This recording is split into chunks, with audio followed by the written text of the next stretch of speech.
November 9, 1967. The Soviet intelligence trawler Khariton Laptev anchored in international waters 47 nautical miles east of Cape Kennedy, Florida. Captain third-rank Mikhail Sergeyevich Volkov adjusted the focus on his Carl Zeiss binoculars and watched the horizon with the calm satisfaction of a man who already knew how the story would end. His GRU intelligence team had been monitoring American rocket launches for 6 years, and Volkov, a veteran of the Soviet strategic rocket forces, considered himself an expert in distinguishing genuine engineering from American showmanship. The vessel he commanded carried the most sophisticated electronic surveillance equipment in the Soviet inventory, capable of intercepting telemetry signals from every NASA launch since Mercury Redstone 3. What Volkov saw rising from Launch Pad 39A that morning would shatter every assumption he carried about American capability. "They are launching a toy," Volkov had transmitted to Moscow Central just hours earlier, his voice carrying the dismissive tone characteristic of Soviet rocket engineers when discussing American efforts. The Apollo program, in Soviet eyes, was a propaganda exercise wrapped around technology that consistently failed at critical moments. The Mercury capsules had splashed down miles off target. The Gemini missions had limped through their objectives, and now the Americans proposed to launch a rocket so large, so absurdly oversized, that Soviet engineers at the OKB-1 Design Bureau had reportedly burst into laughter when shown CIA reconnaissance photographs of its assembly at the Vehicle Assembly Building. The rocket they laughed at stood 363 feet tall, taller than a 36-story building, heavier, fully fueled, than a U.S. Navy destroyer. The Americans called it Saturn V, the fifth in a series of launch vehicles designed by a team of German engineers who had built V-2 rockets for Hitler before changing sides in 1945. Soviet intelligence had a complete file on its lead designer, Wernher von Braun, dating back to his arrest by American forces at Reutte, Austria, on May 2, 1945. The Kremlin considered von Braun a recycled Nazi war criminal whose German engineering pedigree had been overestimated by his American handlers. What Volkov didn't know, what no Soviet intelligence officer aboard that trawler could have imagined as they watched the pre-dawn darkness, was that they were about to witness the event that would condemn the Soviet lunar program to extinction. The vibration that would reach them across 47 nautical miles of Atlantic water in the next 12 minutes would not be the sound of an American toy. It would be the sound of 5 engines, each producing more thrust than every Soviet rocket combined had ever generated in a single firing, igniting beneath the largest machine humanity had ever attempted to fly. Within 4 years, that sound would carry 12 American astronauts to the surface of the moon and bury Sergei Korolov's lunar dream in the deserts of Kazakhstan. The story of how the Saturn V came to exist begins not in the gleaming corridors of NASA's Marshall Space Flight Center in 1961, but in a German prisoner of war interrogation cell at Garmisch-Partenkirchen, Bavaria, in the summer of 1945. There, U.S. Army Counterintelligence Corps officers were processing a 33-year-old aerospace engineer named Wernher Magnus Maximilian Freiherr von Braun, former technical director of the Peenemünde Army Research Center and chief architect of the V-2 ballistic missile that had killed more than 9,000 civilians in London, Antwerp, and Liège during the final 18 months of World War II. Operation Paperclip, the classified American program that brought von Braun and 1,600 other German scientists to the United States between 1945 and 1959, would prove to be the single most consequential intelligence operation of the early Cold War. Von Braun arrived at Fort Bliss, Texas on September 20, 1945, with 118 members of his Peenemünde team and 14 freight cars of captured V-2 components. For the next 5 years, while Soviet intelligence agencies remained focused on stealing American atomic secrets, von Braun's team quietly perfected the engineering principles that would eventually produce the Saturn V. President John F. Kennedy's address to a joint session of Congress on May 25, 1961, transformed von Braun's theoretical work into a national emergency. I believe that this nation should commit itself to achieving the goal, before this decade is out, of landing a man on the moon and returning him safely to the Earth, Kennedy declared. The statement was political theater, designed to recover American prestige after Yuri Gagarin's April 12th orbital flight had stunned the world 6 weeks earlier. But the engineering implications were staggering. To meet Kennedy's deadline, von Braun and his team had 8 years to design, build, and successfully fly a rocket capable of generating 7.5 million pounds of thrust at liftoff, more than 5 times the thrust of any rocket then in existence.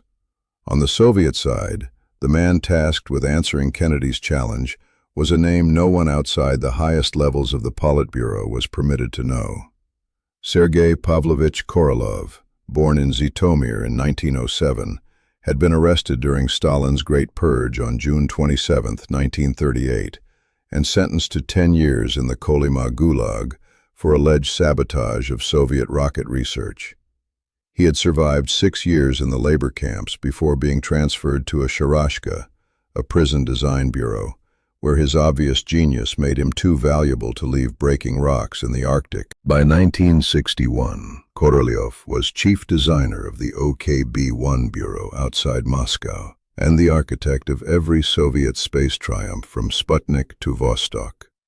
His identity remained a state secret. When he died on the operating table on January 14, 1966, his obituary in Pravda was the first time Soviet citizens learned his name.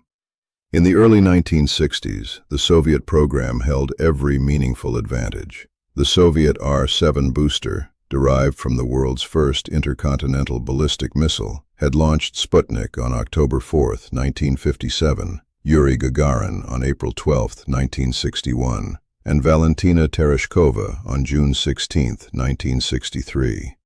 American rocketry, by comparison, was a chronicle of public humiliations. The Vanguard rocket had exploded on its launch pad on December 6, 1957, in front of international television cameras, an event that Soviet propaganda gleefully nicknamed Flopnik and Kaputnik. Through 1961, Korolev's team had achieved every space first that mattered. First satellite, first animal in orbit, first human in space, first dual-crewed mission, first woman in space, first spacewalk. American engineers were not just behind, they were chasing a Soviet program that appeared to be accelerating away from them. But behind the Iron Curtain, beneath the public triumphs and the parades through Red Square, Korolev was fighting a war he was beginning to suspect he could not win. The R-7 booster, magnificent for its 1957 origins, was reaching the absolute limits of what its design philosophy could accomplish. To reach the moon, Korolev needed a fundamentally new rocket of unprecedented size and power. He needed something the Soviet aerospace industry had never built. He needed an engine. The engine that would eventually carry men to the moon began as a U.S. Air Force research contract awarded to Rocketdyne Division of North American Aviation on January 9, 1959, 18 months before Kennedy's lunar challenge made it a national priority. The Air Force specification was deliberately extreme. Design a single liquid fuel rocket engine capable of producing 1.5 million pounds of thrust, more than 10 times the output of any American engine then in service. The contract designation was F-1. The Air Force had no specific mission in mind for such a monster. They simply wanted to know whether American industry could build it. The engineering team assigned to the project at Rocketdyne's facility in Canoga Park, California, was led by Paul Kastenholz, a 38-year-old propulsion specialist who had cut his teeth on the Navajo missile program. His chief combustion engineer was Vince Wheelock, a Caltech graduate whose work would eventually solve the single problem that nearly killed the F-1 before it ever flew.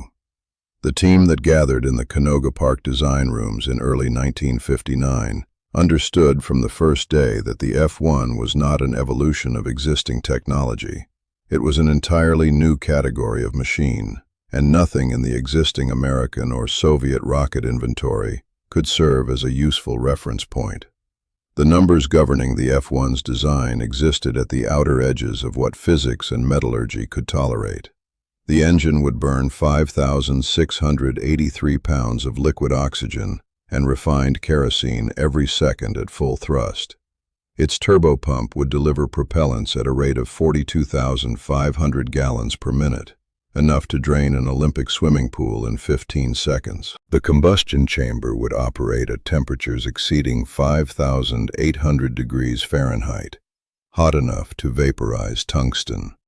The exhaust velocity at the nozzle exit would reach 8,500 feet per second, faster than a high-velocity rifle bullet, and the engine had to operate reliably for 165 seconds of continuous burn time, generating its full thrust without failure, vibration breakdown, or catastrophic structural collapse. Soviet intelligence acquired the basic F-1 specifications through industrial espionage operations in California by late 1960. The reaction at OKB-1 was a mixture of professional skepticism and outright derision.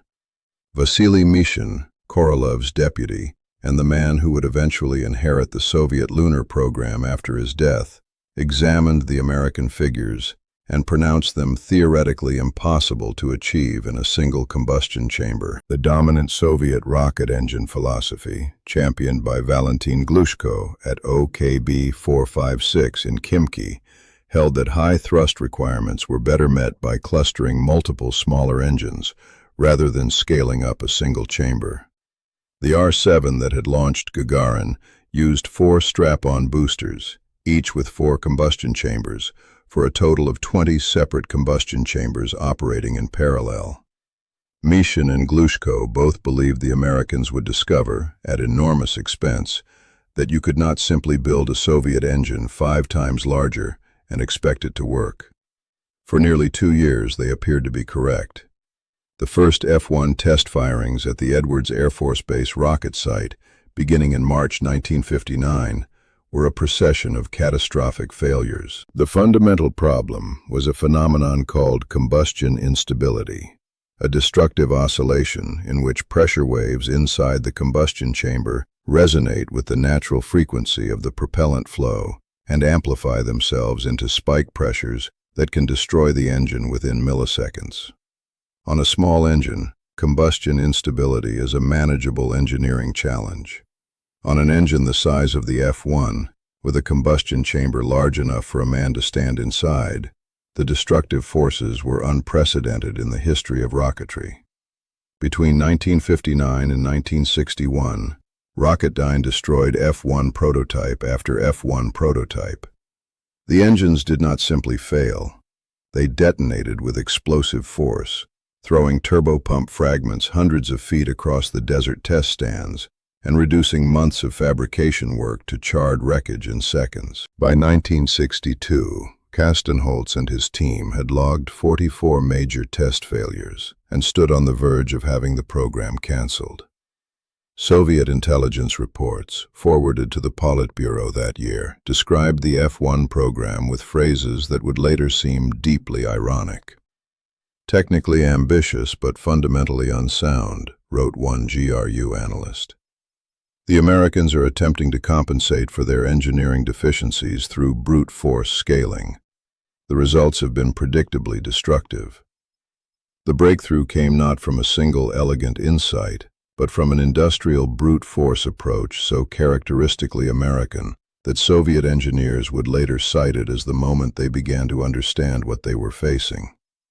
Rocketdyne built a special test apparatus that allowed engineers to detonate small explosive charges inside an operating F-1 combustion chamber, deliberately triggering instabilities so that engineers could observe how the chamber recovered. They redesigned the injector plate, the component responsible for mixing propellants, dozens of times, testing each variant under deliberately destructive conditions. Between 1962 and 1966, Rocketdyne conducted 1,332 separate combustion stability tests at a cost that would have bankrupted the Soviet aerospace industry. By the end of the test program, the F-1 could survive deliberately induced instabilities and return to stable combustion within 400 milliseconds. The problem Mishin and Glushko had declared impossible was solved through the simple expedient of testing the machine until it could not be broken. The morning of November 9, 1967, dawned clear and cool over the Cape Kennedy Air Force Station, with northeasterly winds at 12 knots and visibility unlimited to the horizon. At Launch Complex 39A, a structure that had been designed and built specifically to handle the Saturn V, and which had no equivalent anywhere else on Earth, the first complete Saturn V launch vehicle stood fully fueled and waiting. Designated AS-501, the rocket carried no astronauts. The mission, officially named Apollo 4, was an all-up test, a flight philosophy championed by NASA Associate Administrator George Mueller, in which every system of the launch vehicle would be tested simultaneously on its maiden flight, rather than incrementally across multiple test launches. Mueller's approach represented an enormous gamble. A single catastrophic failure on Apollo 4 would set the lunar program back by years, and quite possibly end Kennedy's deadline as a credible national objective. At 7:01 a.m. Eastern Standard Time, the launch sequencer at Firing Room 1 inside the Launch Control Center transmitted the ignition command to the 5 F-1 engines clustered at the base of the Saturn V's first stage. What happened in the next 8.9 seconds before the rocket cleared the launch tower would rewrite the assumptions of every space program on Earth. The 5 F-1 engines ignited in a precisely staggered sequence, the center engine firing first, followed by the 4 outboard engines at 100 millisecond intervals. Combined thrust at full output reached 7.5 million pounds, equivalent to the simultaneous full-throttle operation of 85 Boeing 747 jetliners. The acoustic energy generated by the ignition exceeded 200 decibels at the engine bells, a sound pressure level beyond anything previously produced by human technology. The shock wave traveled outward in expanding concentric rings, striking the surrounding launch infrastructure with forces that NASA acoustic engineers had underestimated by a significant margin during pre-launch modeling. 3.5 miles from the launch pad, CBS News anchor Walter Cronkite was broadcasting live from a temporary studio constructed specifically for the Apollo 4 launch coverage. The studio had been built with what engineers believed were generous tolerances for acoustic vibration. As the Saturn V cleared the tower, the studio's plate glass observation window began to flex visibly inward. Ceiling tiles fell. Cronkite, a former World War II correspondent who had flown bombing missions over Germany and witnessed the Battle of the Bulge from a frozen foxhole, gripped the studio's structural support beam with both hands and shouted into his microphone over a roar that was drowning out every audio channel. "The roof is shaking. Part of our roof has come in here. Look at that rocket go into the clouds at 3,000 feet. The building's shaking. Our building's shaking. Oh, it's terrific. The building's shaking. This floor is shaking." The broadcast, preserved on CBS archive tape, captured the unmistakable sound of a 60-year-old journalist losing his professional composure in the face of pure physical force. 47 nautical miles offshore, aboard the Soviet intelligence trawler Khariton Laptev, Captain Volkov felt the deck of his ship vibrate beneath his boots. The vessel was anchored in 240 feet of water, well beyond the range at which any rocket launch had ever produced measurable mechanical effects. His sonar operator, monitoring the hydrophone array for American submarine activity, reported acoustic signatures so intense that the array's automatic gain control had saturated, and the equipment was registering meaningless noise. The signal Volkov's communications team transmitted to Moscow Central was the first indication that something fundamentally new had happened that morning. Acoustic disturbance from American launch exceeds all previous measurements by approximately 2 orders of magnitude. Telemetry interception in progress. Mechanical effects detected aboard vessel. The seismographic confirmation arrived later that day from monitoring stations across the southeastern United States. The Saturn V's liftoff had registered as a measurable seismic event on instruments at Columbia University's Lamont Geological Observatory in Palisades, New York, 1,008 miles from the launch site.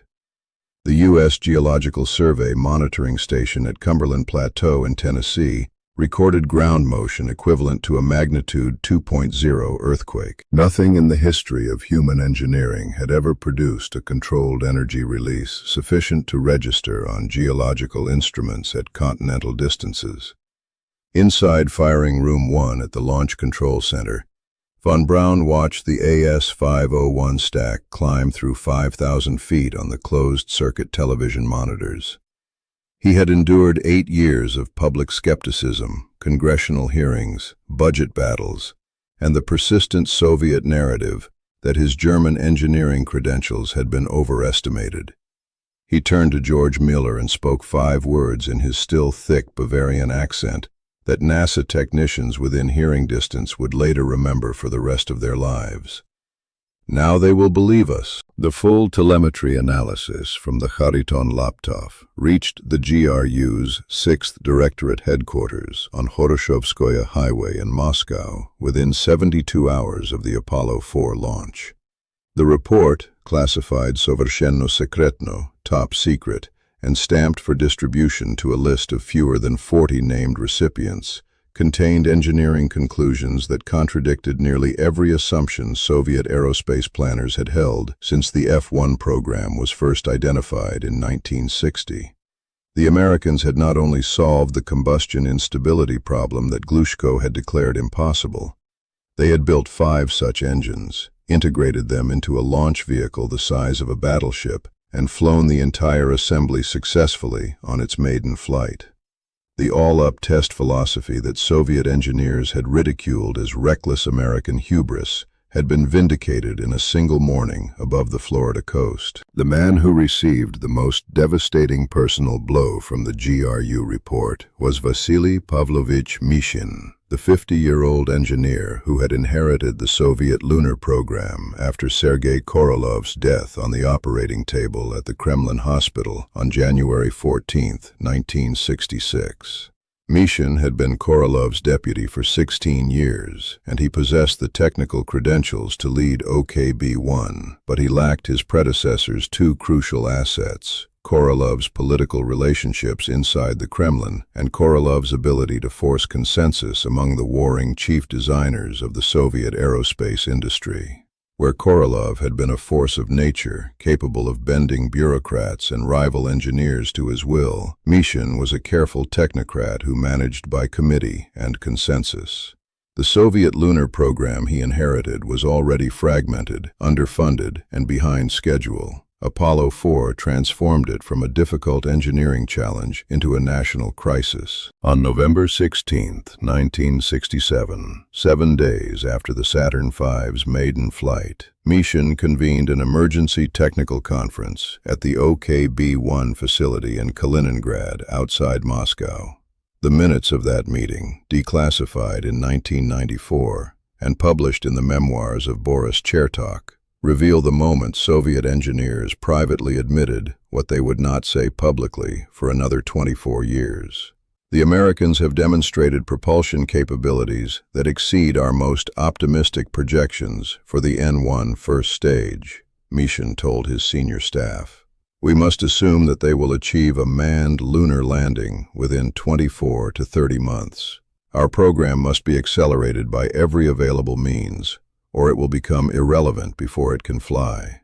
The N-1 rocket that Mishin was now charged with rushing to completion represented a fundamentally different engineering philosophy from the Saturn V, and the differences would prove catastrophic. Where von Braun's team had built 5 enormous F-1 engines for the Saturn first stage, Soviet engineers had been unable to develop a comparable high-thrust engine. The internal feud between Korolev and Valentin Glushko, the country's most accomplished rocket engine designer, had ended in 1962 with Glushko refusing to develop the kerosene-burning engines Korolev demanded for the N-1. Korolev had been forced to turn to Nikolai Kuznetsov, an aviation engine designer at the Kuibyshev plant, who had never previously built a rocket engine. Kuznetsov delivered the NK-15, a kerosene-burning engine producing 340,000 pounds of thrust, less than a quarter of the F-1's output. To match the Saturn V's lifting capacity, the N-1 first stage was forced to cluster 30 NK-15 engines in 2 concentric rings around the rocket's base. The control system required to manage 30 separate engines firing in perfect synchronization was beyond anything Soviet electronics technology could reliably produce. Each engine had to throttle independently to compensate for the failure of any neighboring engine, a problem that NASA had elegantly avoided by simply building engines large enough that no rocket needed more than 5. Boris Chertok, the deputy chief designer responsible for control systems at OKB-1, documented in his 4-volume memoirs the moment he understood the magnitude of what his team was attempting. "We were trying to make 30 engines behave as one engine," Chertok wrote. "The Americans had built one engine that behaved as one engine, then used 5 of them.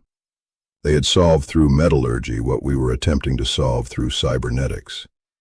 Their solution would work because metallurgy obeys deterministic physics. Our solution required that 30 independent fluid dynamic systems would behave probabilistically in our favor. I knew, sitting in that conference room in November 1967, that we were almost certainly going to fail. The decision to proceed anyway came from the Politburo itself. Leonid Brezhnev, who had ousted Nikita Khrushchev from power in October 1964, partly over the failures of the lunar program, could not afford a second public humiliation in space. The N-1 would fly. It would fly on schedule. And if the engines that Mishin and Chertok believed could not be controlled actually could not be controlled, the Soviet aerospace industry would discover this fact in the Kazakh desert, at full scale, with the entire program riding on each launch. The euphoria that followed Apollo 4 inside NASA lasted approximately 5 months. On April 4, 1968, the second Saturn V launch vehicle, designated AS-502 and carrying the Apollo 6 unmanned test article, lifted off from Launch Complex 39A at 7 a.m. Eastern Standard Time. Within 2 minutes of liftoff, the entire stack began to oscillate violently along its longitudinal axis. The phenomenon, known to propulsion engineers as pogo oscillation after the children's spring-loaded toy, occurs when pressure variations in a rocket's fuel feed lines resonate with the natural mechanical frequencies of the vehicle's structure. On a small rocket, pogo causes a rough ride.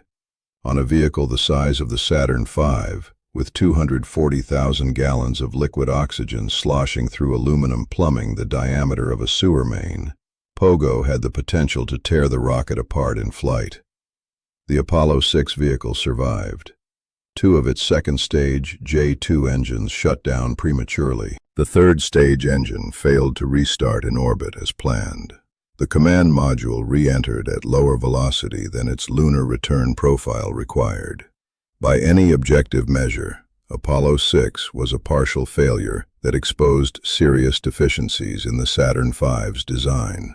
By the standards of Soviet rocket development, where catastrophic failures regularly produced craters at launch facilities, it was a manageable engineering problem. The difference lay in what happened next.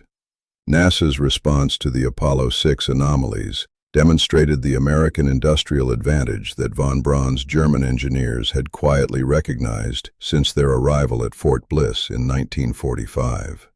Within 72 hours of splashdown, propulsion specialists from Rocketdyne, structural engineers from North American Aviation, and fluid dynamics teams from Marshall Space Flight Center had assembled at Huntsville under the direction of George Mueller. The investigation identified 3 independent failure modes. The pogo oscillations originated in the first-stage liquid oxygen feed lines. The J-2 engine shutdowns resulted from a fatigue-induced rupture in the augmented spark igniter propellant lines. The third-stage restart failure traced to an electrical disconnect in a single unprotected wire. Each problem received an engineering solution within 90 days. Helium-filled accumulators were installed in the F-1 propellant feed lines to dampen pressure oscillations. The J-2 igniter lines were redesigned with rigid metal tubing, replacing the original flexible bellows. The electrical disconnect was rerouted through a protected conduit. By the end of summer 1968, the Saturn V was ready to carry astronauts. While NASA was solving Apollo 6's problems through what Mishin would later describe with bitter admiration as the brute force of American organization, the Soviet N-1 program was discovering that its fundamental design choices could not be corrected through engineering refinement. The 30-engine cluster at the base of the N-1 first stage required a control system, designated KORD, control of rocket engine operation, capable of monitoring each engine's performance in real time and shutting down any malfunctioning engine while simultaneously throttling the opposing engine to maintain thrust balance. The KORD system was the most ambitious flight control computer attempted to that date by any nation. It also did not work. The first full-scale firing test of the N-1 first-stage engine cluster, conducted at the NIIK-HIMMASH test facility outside Zagorsk in late 1968, produced the kind of failure that Soviet engineers had been privately predicting since 1966. 12 seconds into the test, a turbopump bearing failed in engine number 14. The cord system correctly identified the failure, but, due to a design flaw in its logic circuits, simultaneously shut down engine number 11 on the opposite side of the cluster, the engine the control system had been programmed to throttle to compensate. The asymmetric thrust distribution that resulted destabilized the entire test stand. The instrumented engine cluster, intended to fire for 110 seconds, was emergency cut at 23 seconds. Post-test analysis recovered combustion chamber fragments from engines that had operated normally throughout the test, but had been destroyed by structural overstresses from the asymmetric shutdown. Vasily Mishin received the test report on a Sunday morning at his dacha outside Moscow. According to the diary entries preserved in his personal papers and donated to the Russian State Archive of Scientific Technical Documentation in 2001, Mishin spent the remainder of that day walking alone in the birch forests behind his house. The N-1 control system was now known to be capable of destroying the rocket through its own protective logic. Redesigning cord would require 18 to 24 months. The first N-1 test flight was scheduled for February 1969. Brezhnev had personally signed the launch authorization 6 weeks earlier. That evening, Mishin wrote in his diary a single sentence that historians of the Soviet space program now consider the moment the lunar race was internally conceded. The Americans will reach the moon before we can correct the errors we have already committed. The decision to send Apollo 8 around the moon was made in August 1968 inside a conference room at NASA headquarters in Washington, under conditions of secrecy unusual even for an agency accustomed to classified planning. The original Apollo 8 mission profile, established 2 years earlier, called for an Earth orbital test of the lunar module, the spider-legged landing vehicle designed by Grumman Aircraft Engineering Corporation, that would eventually carry astronauts to the lunar surface. By summer 1968, however, the lunar module was running 15 months behind schedule and would not be flight-ready before the following spring. Apollo program manager George Low, faced with the prospect of a 6-month gap in the Saturn V flight schedule that would push the lunar landing past Kennedy's December 1969 deadline, proposed a solution that NASA leadership initially considered reckless to the point of insanity. The Apollo 8 Command and Service Module, which had never carried astronauts to orbit, would be launched aboard a Saturn V, which had flown only twice and had failed on its second mission, and would carry 3 men to lunar orbit 10 months before the lunar landing was scheduled to occur.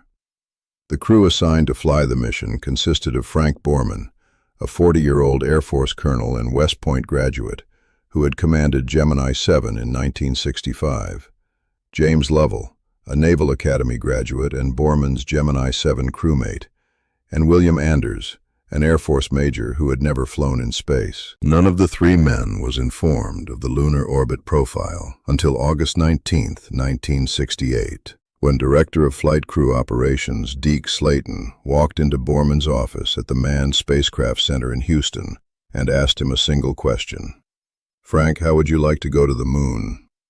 Apollo 8 lifted off from Launch Complex 39A at 7:51 a.m. Eastern Standard Time on December 21, 1968. The third stage of the Saturn V, the S-4B powered by a single J-2 engine, reignited 2 hours and 50 minutes after launch and accelerated the command module to a velocity of 24,200 miles per hour, the highest speed any human beings had achieved in the history of the species. The translunar injection burn placed Apollo 8 on a free return trajectory that would carry the crew across the 240,000-mile gulf between Earth and the Moon over the following 69 hours. The CIA's Office of Strategic Research, which monitored Soviet press coverage and aerospace journal publications for indications of Politburo internal response to American space achievements, registered an immediate and unusual silence from Moscow during the Apollo 8 outbound coast. Pravda and Izvestia published no editorial commentary on the mission. The Soviet television networks, which had broadcast extensive coverage of every previous American space failure, offered no programming about Apollo 8. The silence, CIA analysts concluded, was the sound of a Soviet leadership that had not yet decided how to characterize an American achievement that would, if successful, demonstrate beyond any possible propaganda spin that the lunar race was effectively over.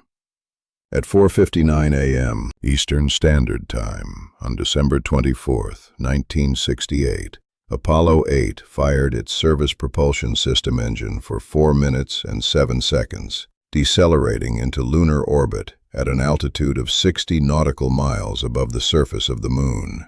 For the next 20 hours, Borman, Lovell, and Anders became the first human beings to observe the lunar far side with their own eyes, and the first to witness the Earth rising above an alien horizon. The photograph Anders captured at 75 hours and 49 minutes into the mission, designated AS8-14-2383 in NASA archives, would become known simply as Earthrise, and would be reproduced more frequently than any other image taken during the entire Apollo program. On the 9th lunar orbit, broadcast live on Christmas Eve to the largest television audience in human history to that date, the crew of Apollo 8 read aloud the first 10 verses of the Book of Genesis. The broadcast reached an estimated 1 billion viewers across 64 countries. It reached living rooms in Moscow, Leningrad, and Kiev through unauthorized shortwave receivers tuned to Voice of America frequencies. And in a Star City apartment outside Moscow, it reached Alexei Leonov, the 34-year-old cosmonaut who had performed the world's first spacewalk in March 1965, and who had been training for 2 years as the commander of the planned Soviet circumlunar mission that had now been overtaken by events. Leonov would describe the moment in his 2004 memoir, Two Sides of the Moon, co-authored with American astronaut David Scott. He had gathered with 3 fellow cosmonauts at his apartment to listen to the broadcast. When the reading from Genesis ended and Borman concluded with the words, "God bless all of you on the good earth," Leonov stood up from his chair, walked to the window facing east, and stood in silence for nearly a minute. When he turned back to the room, the other cosmonauts saw that he was weeping. "We will not go to the moon," he said quietly. "They have already taken it." The first N-1 rocket designated for flight, vehicle number 3L, was rolled out from the Site 112 assembly building at the Baikonur Cosmodrome on the morning of February 3, 1969, and transported by rail along a 6-kilometer track to Launch Complex 110. The vehicle stood 344 feet tall, slightly shorter than the Saturn V, but with a wider base diameter and a distinctive conical first stage that gave it the appearance, in declassified U-2 reconnaissance photographs analyzed at the CIA's National Photographic Interpretation Center, of a tapered artillery shell of impossible scale. The launch was scheduled for February 21, 1969, the earliest possible date that would allow Soviet propaganda to claim parity with the American program. It would also be the date that proved Vasily Mishin's private predictions correct. The 3L vehicle lifted off at 12:18 Moscow time on February 21, 1969.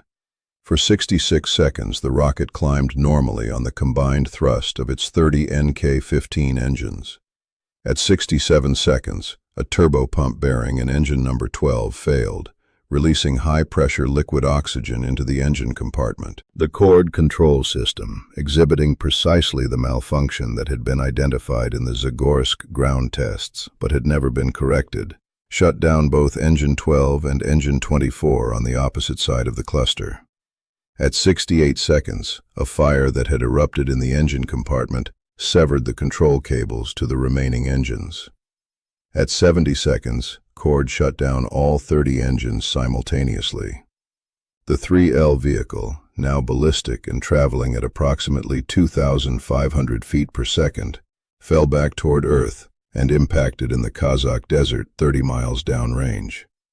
The impact crater measured 100 feet across. The 5L vehicle, second N1 designated for flight, was rolled out to Launch Complex 110 in late June 1969. The launch had originally been scheduled to occur before Apollo 11, in what would have been a final desperate attempt to claim a Soviet circumlunar demonstration ahead of the American landing. Technical problems delayed the rollout. By the time 5L stood on the pad, fully fueled and ready for ignition, the Apollo 11 launch was 13 days away. The Soviet mission would carry an unmanned circumlunar payload designated L1S2. If it reached lunar orbit, Pravda could at least claim that Soviet hardware had circled the moon before American astronauts walked on it. The 5L vehicle ignited at 23:18 Moscow time on July 3, 1969. What happened next remains, more than half a century later, the largest non-nuclear explosion in the history of human engineering. At approximately 0.4 seconds after engine ignition, before the rocket had cleared its hold-down clamps, an oxidizer pump in engine number 8 disintegrated, releasing liquid oxygen and kerosene into the engine compartment. The fire propagated through the cluster within milliseconds. The cord system attempted to shut down the affected engines, but, with the rocket still anchored to the pad, succeeded only in destabilizing the remaining engines as they tore themselves apart against the hold-down structure. At 10 seconds, the launch clamps failed. The 5L vehicle, weighing approximately 5.9 million pounds and fully fueled with 2,300 tons of propellant, fell sideways onto Launch Complex 110. The detonation that followed registered seismic readings at monitoring stations 700 miles from Baikonur. Western intelligence services initially classified the event as a possible underground nuclear test before reconnaissance imagery clarified its true nature. The energy release has been estimated at the equivalent of 7,000 tons of TNT, approximately half the yield of the atomic bomb dropped on Hiroshima. Launch Complex 110 was annihilated. The 145-foot service tower was reduced to twisted metal, scattered across a debris field 2 kilometers in radius. The blast wave shattered windows in residential buildings at the Leninsk garrison 40 kilometers away. By a stroke of fortune that Soviet engineers would later describe as the only mercy of that night, the explosion occurred at full ignition rather than during fueling operations. The launch crew had already evacuated to the blockhouse. 3 security personnel posted at the pad perimeter were killed. The crater that remained at the site of Launch Complex 110 measured approximately 1,500 feet across and required 18 months to make safe for reconstruction. 13 days later, on July 16, 1969, at 9:32 a.m. Eastern Daylight Time, Apollo 11 lifted off from Launch Complex 39A at the Kennedy Space Center. Neil Armstrong, Edwin Buzz Aldrin, and Michael Collins rode the Saturn V to a translunar injection that placed them on a trajectory toward the Sea of Tranquility.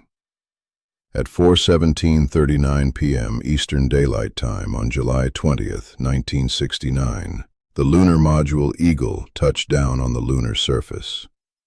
6 hours and 39 minutes later, Armstrong descended the ladder and placed his left boot on the moon. The transmission of his first words reached the listening posts of the Soviet Space Communications Service at the Yevpatoria tracking station in Crimea before they reached most American living rooms.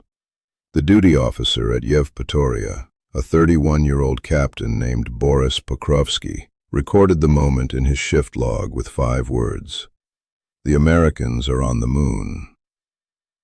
The destruction of Launch Complex 110 on the night of July 3, 1969, did not end the Soviet lunar program.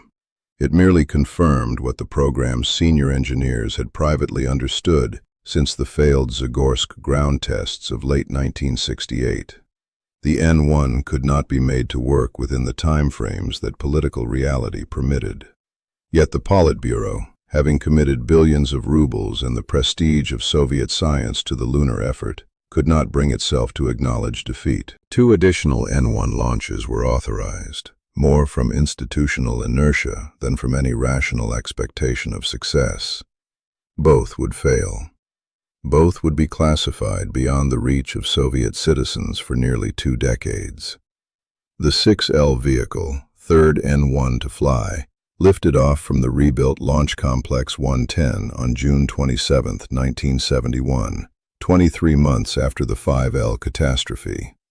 The launch occurred at 02:15 Moscow time, in the deep pre-dawn darkness that Soviet rocket engineers had learned to prefer for high-risk test flights, partly to limit visual confirmation of failures by American reconnaissance satellites. The 6L vehicle climbed normally for the first 48 seconds. Then a roll oscillation, induced by the asymmetric exhaust flow from the cluster of 30 engines, began to amplify beyond the corrective capacity of the chord control system. At 51 seconds, the vehicle had rotated approximately 14 degrees off its programmed flight axis. At 55 seconds, structural loads exceeded the design limits of the interstage connection between the first and second stages. The rocket broke apart in flight at an altitude of approximately 1 kilometer.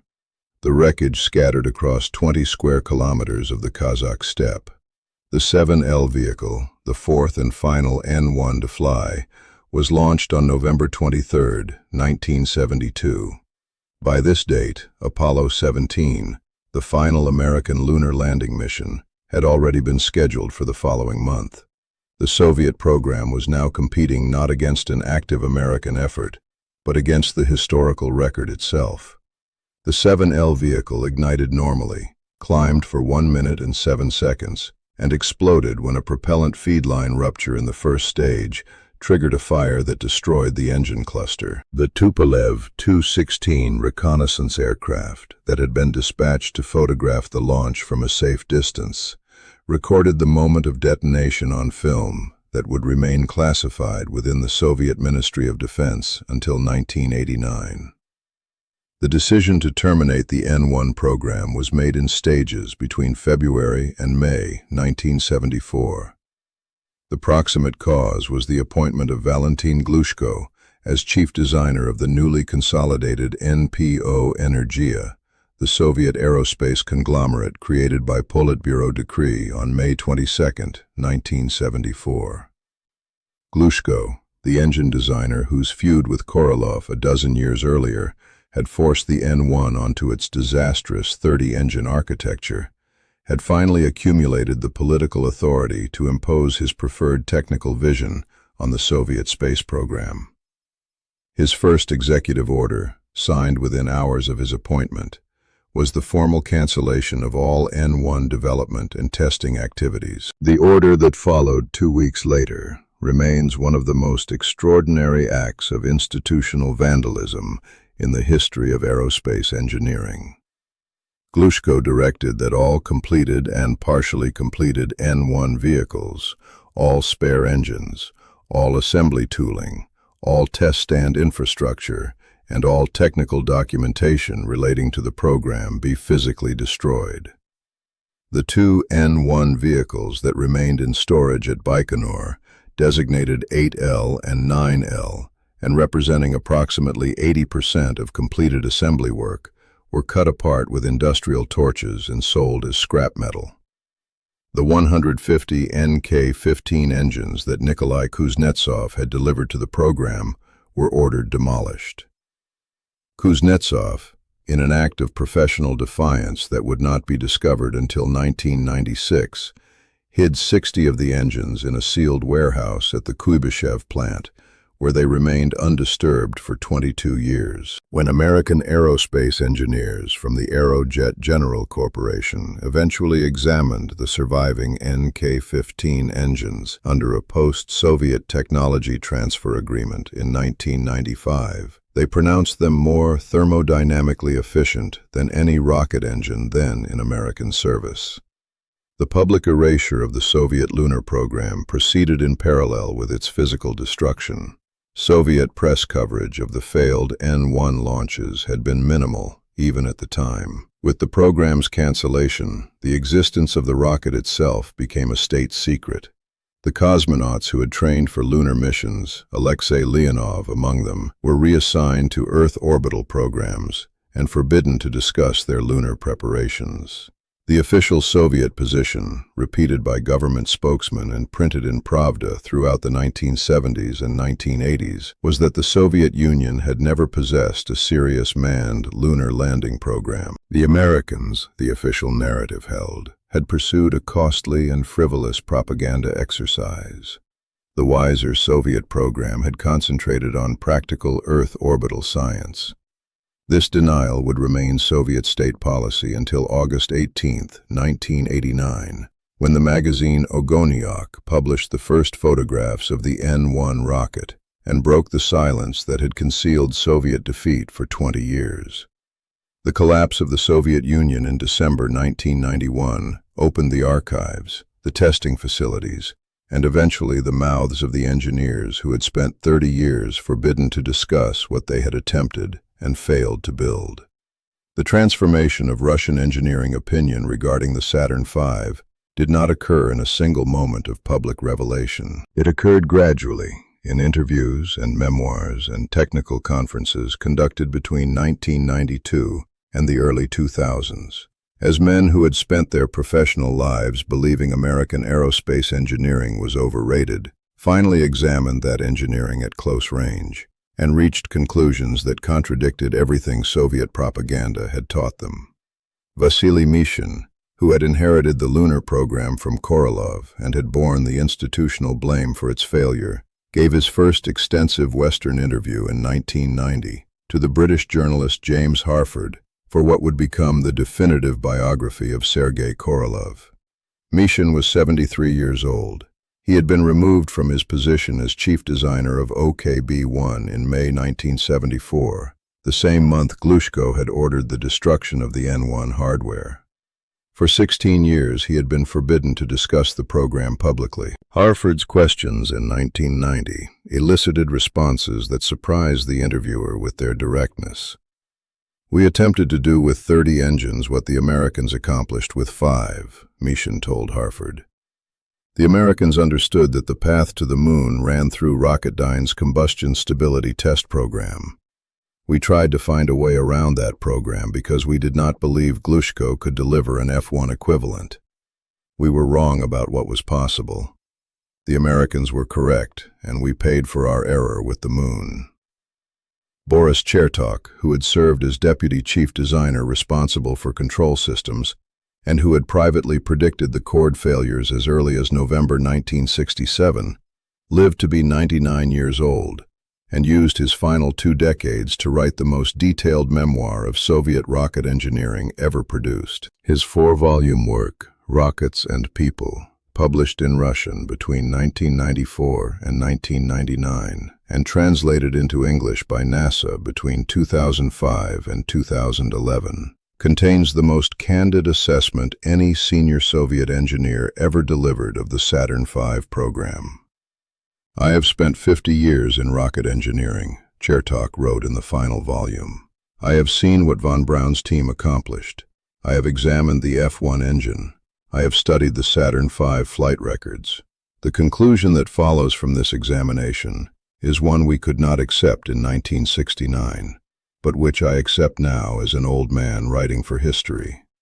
The Americans did not win the lunar race because they outspent us, although they did. They did not win because they had better political leadership, although Kennedy's commitment exceeded anything our Politburo provided. They won because they correctly identified the central engineering problem of the lunar program, and they solved it. We never solved that problem. We attempted to evade it.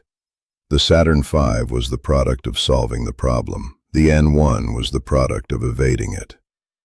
The most consequential transformation in Russian engineering opinion came from a direct physical encounter that no Soviet engineer had been permitted to experience before 1992. In March of that year, a delegation of senior aerospace engineers from the Russian Aviation and Space Agency traveled to the Marshall Space Flight Center in Huntsville, Alabama, as part of a technology transfer agreement that would eventually produce the International Space Station Partnership. The delegation included Boris Chertok, the chief designer at NPO Energomash, who had inherited Glushko's engine design legacy, and Vladimir Soloviev, the cosmonaut engineer who would later command the Russian segment of the ISS. The Americans hosting the visit, including several Marshall engineers who had personally worked on the Saturn V program in the 1960s, escorted the Russian delegation to the Saturn V on horizontal display at the Marshall Space Flight Center Visitors Complex. The complete first stage, with its 5 F-1 engines installed in their flight configuration, sat available for the Russians to walk beneath, photograph, and touch. Chertok would later describe the encounter to colleagues in Moscow as a professional experience that fundamentally restructured his understanding of his own career. "I had spent 40 years building rocket engines that I believed were among the best in the world," he said. "I stood beneath the F-1, and I understood that we had never built anything that approached this. The combustion chamber alone is the size of a small house. The turbopump is more powerful than the entire propulsion system of the Soyuz. The Americans built 5 of these for each rocket, and they built 13 rockets. We could not have built 3 F-1 equivalents in the entire history of our program." The discovery of Kuznetsov's hidden NK-33 engines in the Kuibyshev warehouse in 1995 produced the final irony of the lunar race. The engines, redesigned and renamed AJ-26 after acquisition by American aerospace company Aerojet General, were installed in the first stage of the Orbital Sciences Antares rocket, beginning in 2013, more than 4 decades after they had been built for an N-1 program that no longer officially existed. Soviet engines that had never carried a Soviet payload to orbit finally flew on American rockets. Boris Chertok, then 102 years old, was informed of the development by his son. "Korolev would have appreciated the joke," he said. "Between November 9, 1967 and May 14, 1973, the Saturn V flew 13 times. It carried 6 successful lunar landing missions to the surface of the Moon. It delivered 12 American astronauts to walk on a celestial body other than Earth. It lifted the 169,950-pound Skylab orbital workshop into low Earth orbit on its final flight, a payload mass that no operational launch vehicle would equal until the introduction of SpaceX's Falcon Heavy in 2018, 45 years later. Across those 13 flights, the Saturn V's first stage, propelled by the F-1 engines that Soviet engineers had declared physically impossible, performed without a single mission-ending failure. The flight record of the Saturn V remains, more than half a century after its retirement, the most successful operational history of any heavy-lift launch vehicle in the history of human spaceflight. The performance figures that the Saturn V achieved have not been surpassed by any subsequent American launch vehicle. The fully fueled rocket weighed 6.54 million pounds at liftoff. Its first stage thrust reached 7.6 million pounds, slightly exceeding its original design specification. It could place 310,000 pounds of payload into low Earth orbit and 107,100 pounds into translunar trajectory. The Space Shuttle, which replaced the Saturn V as America's primary crewed launch vehicle in 1981, could place only 65,000 pounds into low Earth orbit and was incapable of translunar missions by design. The Space Launch System, NASA's current heavy-lift vehicle, developed at a cost of more than $23 billion across 2 decades of design and construction, is rated for 209,000 pounds to low Earth orbit in its initial configuration, 2/3 of the capability that the Saturn V demonstrated on its first flight in 1967.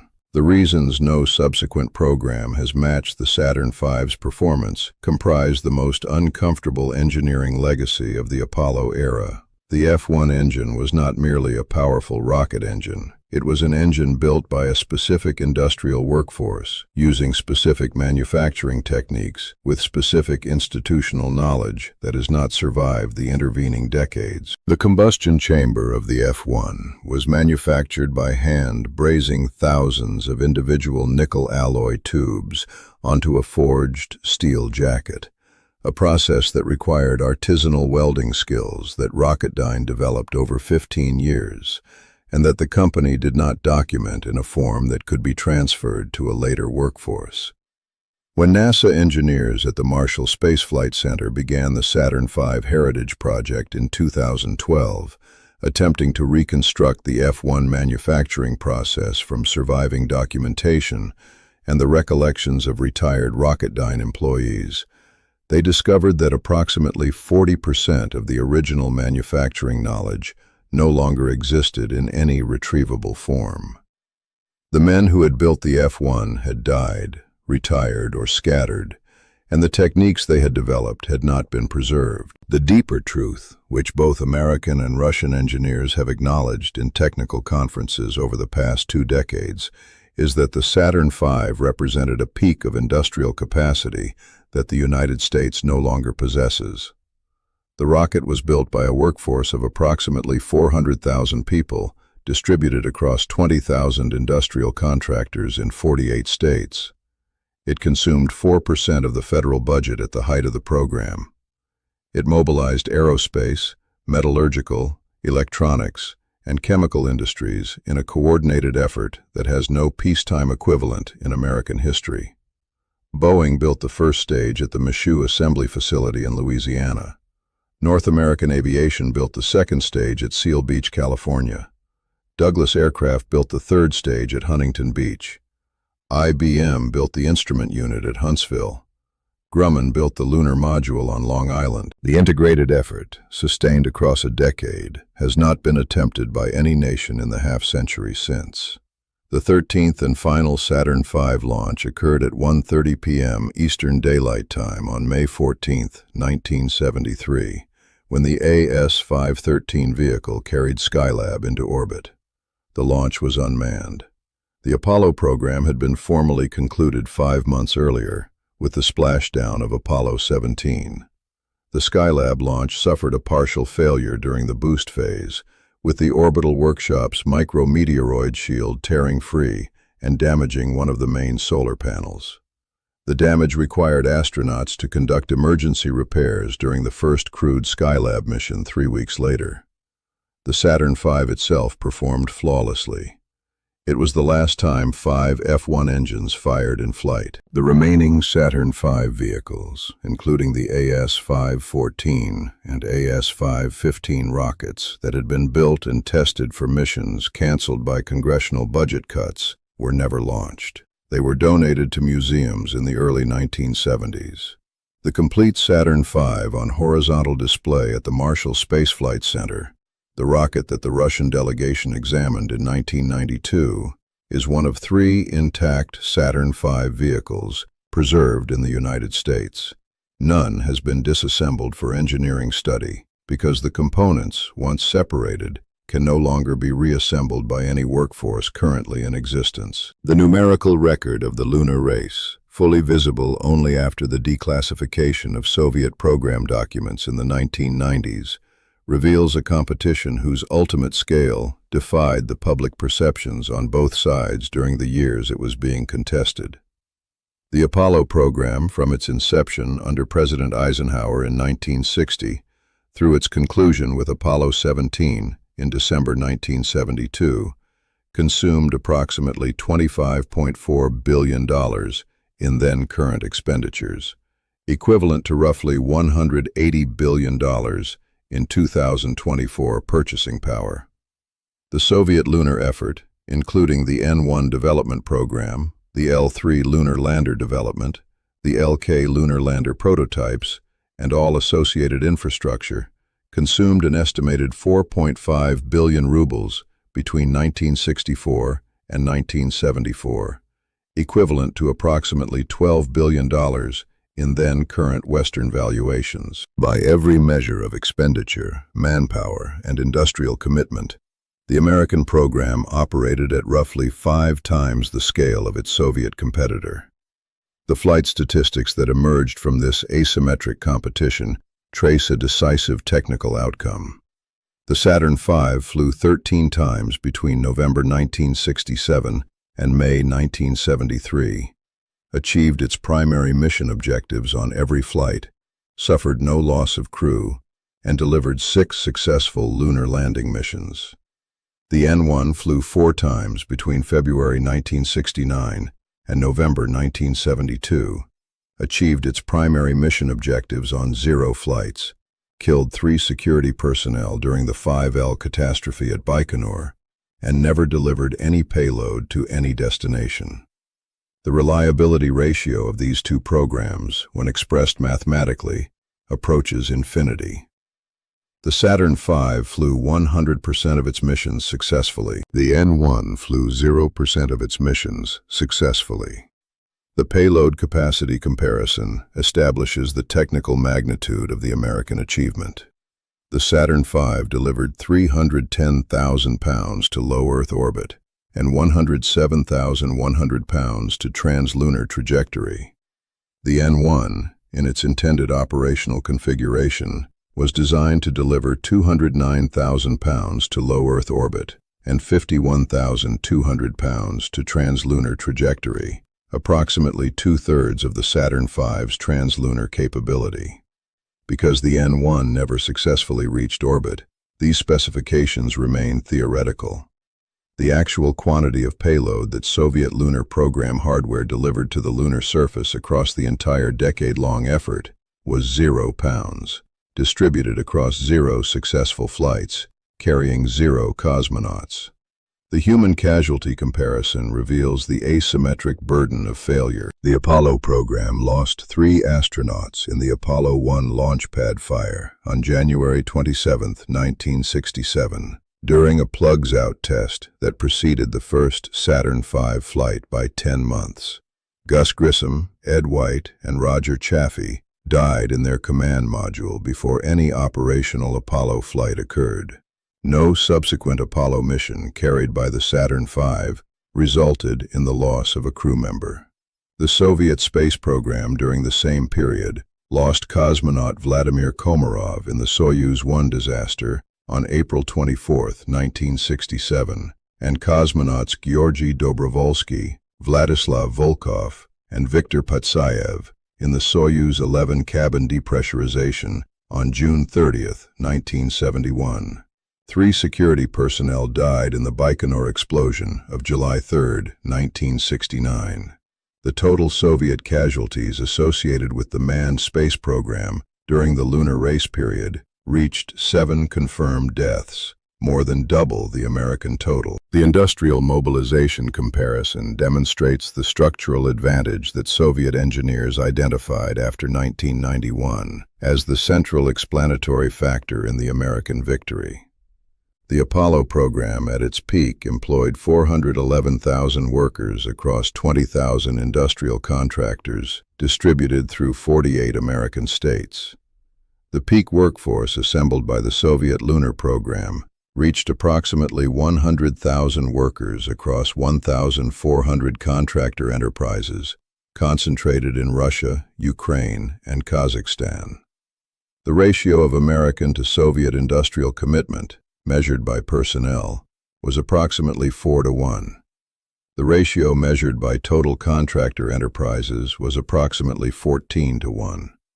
The American program possessed the capacity to address engineering problems by assigning multiple competing contractors to develop parallel solutions, then selecting the most successful approach for production. The Soviet program possessed no such redundancy.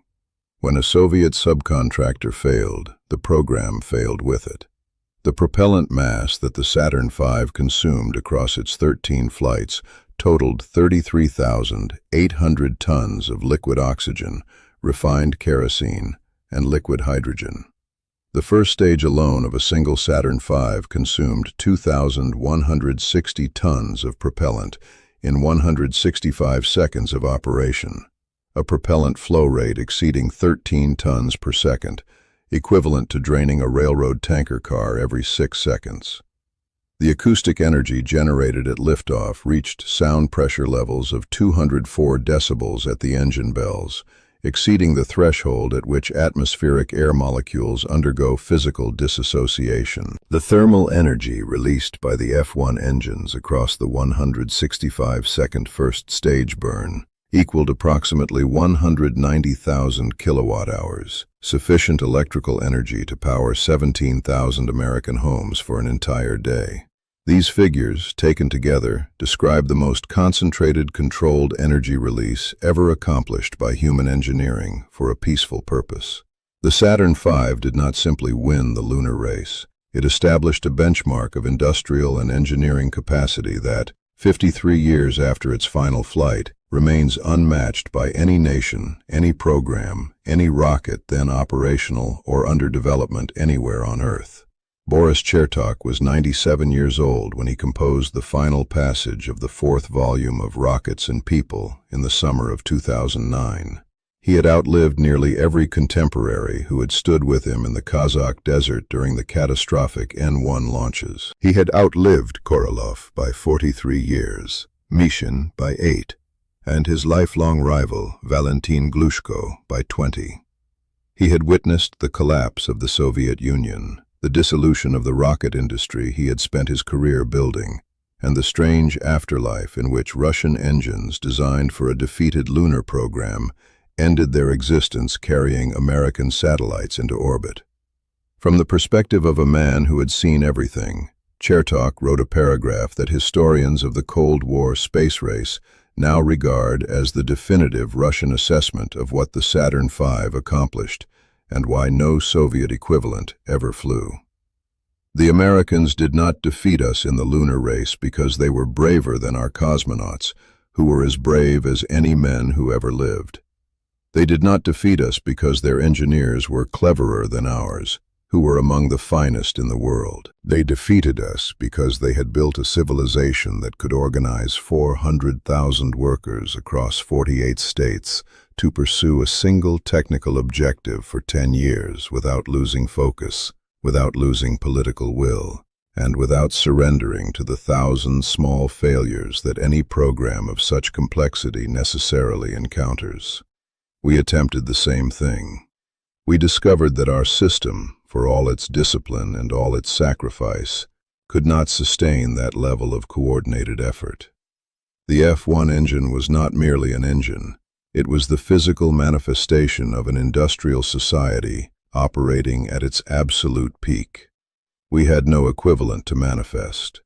When the 5L vehicle fell back onto Launch Complex 110 on the night of July 3, 1969, what burned in the Kazakh desert was not only our rocket, it was the proof, which we could not admit at the time, and which I am free to admit now, that the system we had built could not match what the Americans had built.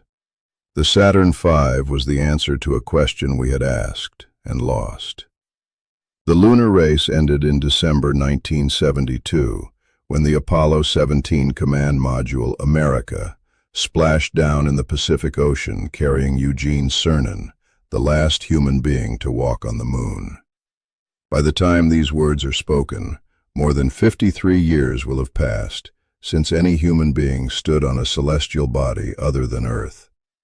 The 12 men who walked on the lunar surface between July 1969 and December 1972 remain the only humans in history to have done so. 6 of them are dead. The remaining 6 are in their 90s. Within the foreseeable lifespan of anyone listening to this account, the last human being who has ever set foot on the moon will die. The achievement that the Saturn V made possible has not been replicated by any nation, any program, any private company in the half-century since. The peculiar irony of the Saturn V's legacy is that the rocket which won the lunar race for America also marked the high tide of American industrial capability in space.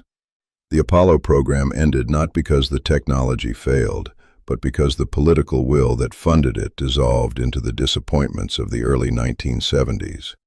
The Vietnam War, the oil crisis, the recession, the social upheavals that consumed American public attention after 1972 left no political constituency to sustain a continuation of crude lunar exploration. The Saturn V production line was shut down.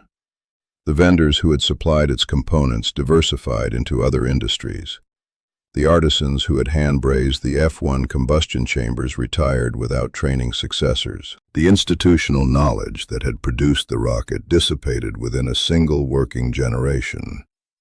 NASA's current heavy-lift launch vehicle, the Space Launch System, has been under development since 2011. As of the time of this account, it has flown once, in November 2022, carrying the uncrewed Artemis 1 mission around the moon and back. Its first crewed flight, Artemis 2, is planned for 2026. Its first lunar landing, Artemis 3, is scheduled for no earlier than 2027. The SLS will deliver less payload to translunar trajectory than the Saturn V delivered on its first flight in 1967. It will cost more per launch in inflation-adjusted dollars than any Saturn V mission. Its development has consumed 16 years. The Saturn V, from initial design specification to first flight, was developed in 7. The Soviet engineers who watched Apollo 4 from the trawler Khariton Laptev on November 9, 1967, understood within seconds that they were witnessing something their own system could not match. They were correct. What they did not understand, and what the American workers and engineers who built the Saturn V also did not understand at the time, was that they were watching the apex moment of a particular kind of industrial civilization, an apex that would not be reached again within their lifetimes, or possibly within ours. The Soviet engineers laughed at the Saturn V in 1965. They stopped laughing on November 9, 1967. They never laughed again. If this account of the Saturn V's triumph over the Soviet lunar program brought you closer to a moment of history that nearly disappeared into classified archives, consider subscribing to Space Race Tales. Every week, we bring you the untold stories of the Cold War cosmos, the cosmonauts and astronauts who flew impossible missions, the engineers who built impossible machines, and the secrets that 2 superpowers spent decades hiding from the world. The space race did not end in 1972. The stories are only beginning to be told. Subscribe, hit the notification bell, and join us for the next chapter.